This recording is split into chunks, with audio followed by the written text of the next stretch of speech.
Digital security, swift response, smart progression.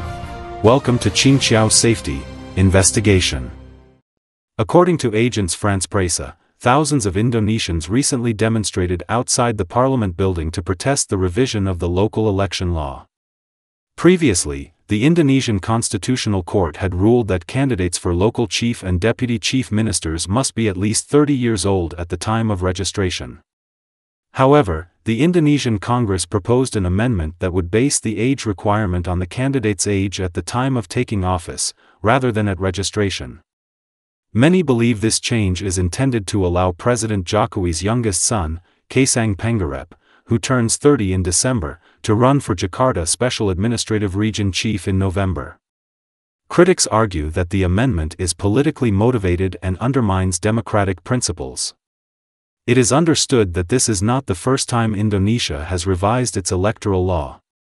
Indonesia holds general elections every 5 years to elect the president, vice president, and members of both houses of parliament. Previously, Indonesian law required presidential or vice presidential candidates to be over 40 years old.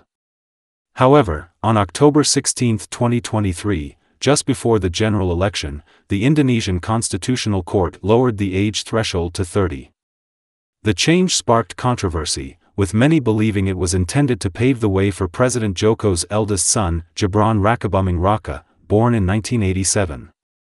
On October 22, 2023, Indonesian Defense Minister and presidential candidate Prabowo Subianto announced Gibran as his running mate for the 2024 presidential and vice presidential elections.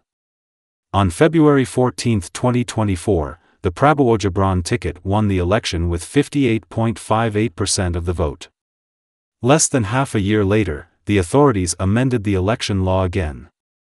The new amendment specifies that the minimum age requirement for candidates should be based on the age when they are sworn in, not when they register to run.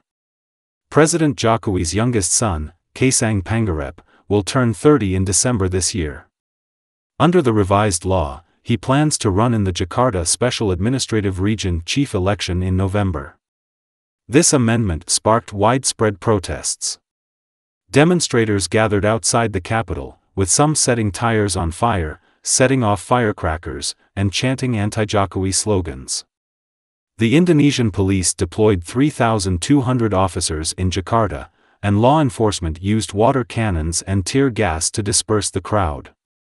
Ultimately, the Indonesian parliament prorogued its session and cancelled the amendment. Some analysts argue that the constitution, as the fundamental law of the country, has the highest legal authority. Changes to the election law should align with the constitution to maintain legal stability and authority. Additionally, revising electoral law affects the country's political landscape and democratic system and should involve thorough deliberation and broad public consultation. People's opinions and suggestions should be carefully considered, and political consensus should be sought through dialogue and compromise.